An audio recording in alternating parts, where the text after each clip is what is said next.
Greetings, my fellow Fright Fiends. It's your buddy BoogeyMan Ben here for another episode of BoogeyMan Ben's Horror Zone, and this is part 9 of my Halloween Countdown to Halloween franchise retrospective. I'm really excited to talk about this film.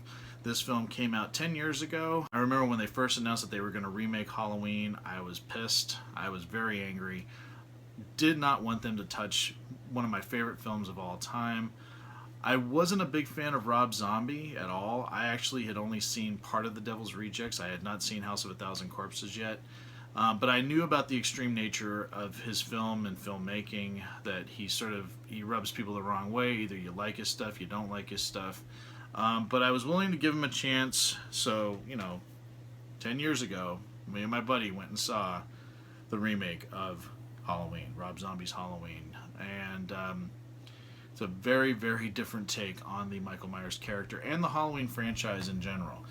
Rob Zombie completely redid the characters, gave us more backstory onto what makes Michael Myers tick, showed him as a child, played by Deg Fetch, showing him what motivated him, what drove him to become what he became, showed him in the asylum, being worked with by Dr. Loomis, and then showed what led up to his initial break from the asylum and tracking down Laurie Strode. Rob Zombie took a chance. He took a big risk doing this film, and he's been hated for it by some ever since. He really made this film his own, which is commendable because he didn't try to completely remake Carpenter's classic. In fact, what he tried to do, and what unfortunately he was never able to do, was he was trying to make two different films. He was trying to make one film that would just completely focus on Michael as a child and in the asylum, and then the next film that would deal with, the events that happened in Carpenter's original, but from his perspective. That wasn't something that the studio was willing to gamble on, so they made him cram everything into this one film. And for the most part, I think it works. There are some issues I have with it. A lot of people are turned off by the fact that pretty much everyone in this film is foul-mouthed or filthy, or just, people that are just not really good representations of society. A lot of people are just, they're white trash. They're not nice people. So there's really not a lot of people you can get behind in this film. I really thought Deg Fetch, though, played a really interesting take on how Michael would have been as a child, being raised in the household that he was being raised in, and showing how he slowly kind of became a killer.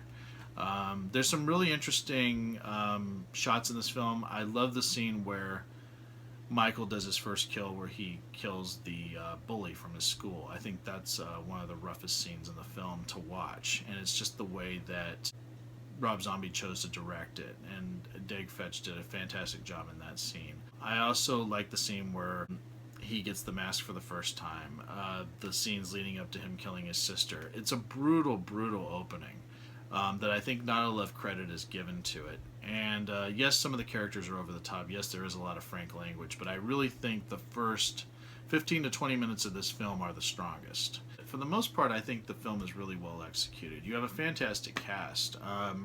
I really think a lot of people don't like Sherry Moon Zombie in this film, but I think she does a great job as Michael Myers' mother. I also love Malcolm McDowell. He plays a very different kind of Dr. Loomis. I always will prefer Donald Pleasence as the character, but I love the fact that Malcolm had never seen Dr. Loomis portrayed by Donald Pleasence, so he brought his own interpretation to the material, and I think it works because he's not interpreting what Pleasence brought to the character. He's making it Malcolm McDowell's version of Dr. Loomis, and I really think it's done well. Tyler Mane as Michael Myers, I think, is great. He's an amazing guy. I met him several years ago. Just an awesome guy. Really was a joy meeting him.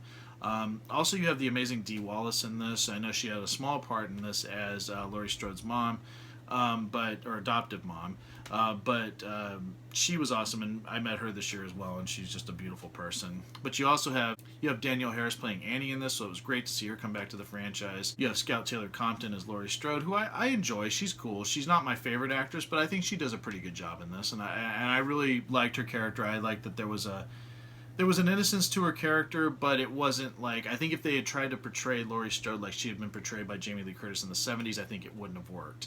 So they gave her enough of a little bit of an edge, and I think it worked well here. Also, cannot say enough great things about Brad Dourif, who's probably one of my favorite actors of all time. I absolutely loved him as Sheriff Brackett. I think he shines a lot more in the second film that Rob Zombie did, but I loved him as the sheriff in this film. Just fantastic actor. I love the brutality of this film. This film does not hold back. There's some really horrific scenes in this. Lots of gore, lots of violence. It's really well done. I thought the ending was pretty hardcore and nasty and bloody and something that I wasn't expecting.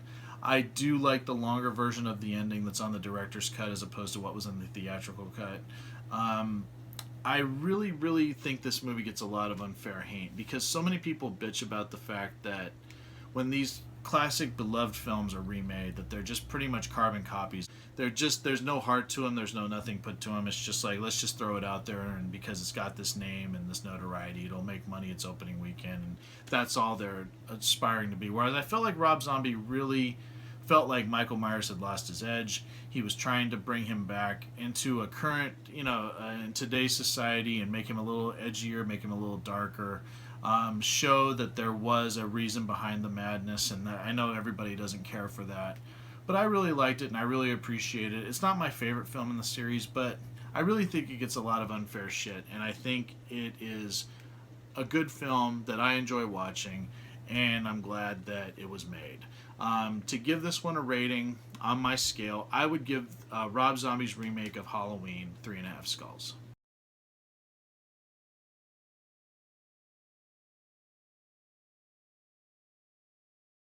So that is my review of Rob Zombie's Halloween. I'm curious what everyone else thinks about this film. Please leave your thoughts in the comment section below. I would love to hear from everyone.